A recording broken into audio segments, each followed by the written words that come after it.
ମଣିଷ ଜୀବନ ନୁହେଁ କେବଳ ବର୍ଷ ମାସ ଦିନ ଦଣ୍ଡ। କର୍ମେ ଯିଏ ନର କର୍ମ ଏକା ତାର ଜୀବନର ମାନଦଣ୍ଡ।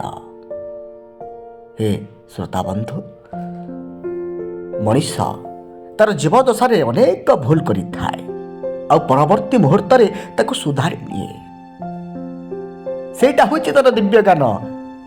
ଆଉ ସେଇଥିପାଇଁ ତ କୁହାଯାଇଛି ମନୁଷ୍ୟ ଦେହେ ଦିବ୍ୟ ଜ୍ଞାନ ଅନାଦି ପରମ କାରଣ। ମଣିଷ ଭୁଲ କରେ ବୋଲି ତ ସେ ମନୁଷ୍ୟ ଆଜ୍ଞା। ସେ ମଣିଷ ସେ ଭୁଲ କରିବ ଆଉ ସେ ଭୁଲରୁ ହିଁ ଶିକ୍ଷା ଗ୍ରହଣ କରିବ।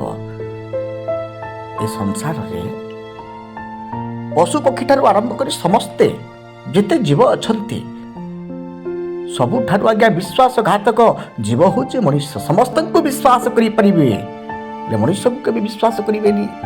ଶାସ୍ତ୍ର କହୁଛି ପରା, ନା ବିଶ୍ୱାସ ନୈବ କର୍ତ୍ତବ୍ୟ ନଖିନାମ ଶୃଙ୍ଗିଣାମ ତଥା ବିଶ୍ୱାସ ନୈବ କର୍ତ୍ତବ୍ୟମ ସ୍ତ୍ରୀ ସୁରାଜ କୁଳେଷୁ ଚ। ବିଶ୍ୱାସ କାହାକୁ କାହାକୁ କରିବେନି ଆଜ୍ଞା। ବଡ଼ ବଡ଼ ନଖ ଥିବା ଜନ୍ତୁଙ୍କୁ ବିଶ୍ୱାସ କରିବେନି, ବଡ଼ ବଡ଼ ସିଂହ ଥିବା ଜନ୍ତୁଙ୍କୁ ବିଶ୍ୱାସ କରିବେନି, ରାଜପୁରୁଷ ମାନଙ୍କୁ ବିଶ୍ୱାସ କରିବେନି ଆଜ୍ଞା। ଯେଉଁମାନେ ବଡ଼ ବଡ଼ ପଦବୀରେ ଥିବେ, ମନ୍ତ୍ରୀ ହେଇଥିବେ, ବଡ଼ ବଡ଼ ପାହିଆରେ ଥିବେ, ସେମାନଙ୍କୁ ବି ବିଶ୍ୱାସ କରିବେନି ଆଜ୍ଞା। ବୁଲେଇକି ପଟି ମାରିଦେବେ, କହିବେ କମଳ ବଚନ, ଠିକ୍ ଟାଇମରେ ଏମିତି ମାରିବେ ଘନ ଘନ। ତେଣୁକରି ହାତେ ମାପି ଚାଖେଣ୍ଡେ ଚାଲିବାକୁ ପଡ଼ିବ। ଜୀବନ ହେଉଛି ଏଇଆ, ହାତେ ମାପିବେ ଚାଖେଣ୍ଡେ ଚାଲିବେ। ନହେଲେ ଜୀବନରେ କିଏ କୌଣସି ମୁହୂର୍ତ୍ତରେ କେମିତି ଯେ ଆପଣଙ୍କୁ ପଟି ମାରିଦେବେ ଆପଣ ଝଳକା ହେଇକି ଅନେଇକି ବଇଥିବେ ଆଜ୍ଞା। ମଣିଷ ପରା, ମଣିଷ ଜାତି ଭୁଲରୁ ଶିକ୍ଷା ଗ୍ରହଣ କରେ। ତେଣୁ ଭୁଲ କଲେ ଯାଇକି ଶିକ୍ଷା ଗ୍ରହଣ କରିବ। ମଣିଷ ଚିହ୍ନିବା, ମଣିଷ ଜାତିକି ଚିହ୍ନିବା ଗୋଟେ ବଡ଼ କଥା ଆଜ୍ଞା। ଦିବ୍ୟ ଦୃଷ୍ଟି ନହେଲେ ଯାଇକି ସେ ମଣିଷକୁ ଚିହ୍ନି ପାରିବନି। ମଣିଷ ହେଉଛି ଗୋଟେ ବିଷଧର ସର୍ପ ସଦୃଶ। ତେଣୁ ଉତ୍ତମ ବନ୍ଧୁ, ଉତ୍ତମ ସାଙ୍ଗ, ଉତ୍ତମ ଗୃହିଣୀ, ଉତ୍ତମ ଆତ୍ମୀୟ ଭାଗ୍ୟରେ ଥିଲେ ମିଳେ ଆଜ୍ଞା। ତେଣୁକରି ଯେତେବେଳେ ଆପଣ ବନ୍ଧୁ ବାଛିବେ ବିଚାର କରିକି ସବୁ ବାଛିବେ। ଚାଣକ୍ୟଙ୍କର ଶ୍ଲୋକ ରହିଛି, ସେ ଶ୍ଲୋକକୁ ମନେ ପକେଇକି ବାଛିବେ। ନା ପରୋକ୍ଷେ କାର୍ଯ୍ୟହନ୍ତାରମ୍ ପ୍ରତ୍ୟକ୍ଷେ ପ୍ରିୟବାଦିନମ୍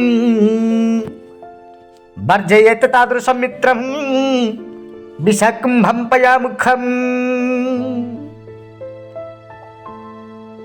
ଆଗରେ ମିଠା ମିଠା କଥା କହୁଥିବା, ପଛରେ କାର୍ଯ୍ୟହାନି କରୁଥିବା ମିତ୍ରକୁ ବିଷକୁମ୍ଭ ସଦୃଶ ପରିତ୍ୟାଗ କରିବା ଉଚିତ।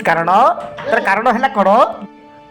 ବିଷକୁମ୍ଭ ସଦୃଶ ତାକୁ ପରିତ୍ୟାଗ କରିବା ଉଚିତ। ଆଜ୍ଞା, ଆପଣ ମଞ୍ଚ ଚକୋଲେଟ ଖାଇଦେବେ, ତେଣୁ ମଞ୍ଚ ଚକୋଲେଟର ଉପରି ଭାଗଟା ହେଉଛି ଚକୋଲେଟ କୋଟିଂ, କିନ୍ତୁ ଭିତରଟା ହେଉଛି ଫମ୍ପା ବିସ୍କୁଟ। ଚକୋଲେଟ ଆଶାରେ ଖାଇଲେ ଫମ୍ପା ବିସ୍କୁଟ। ତେଣୁକରି ଏ ଯେଉଁ ମିତ୍ରଟା ଯଦି କଳୁଷିତ ହେଇଥିବ, ଠିକ୍ ସେମିତି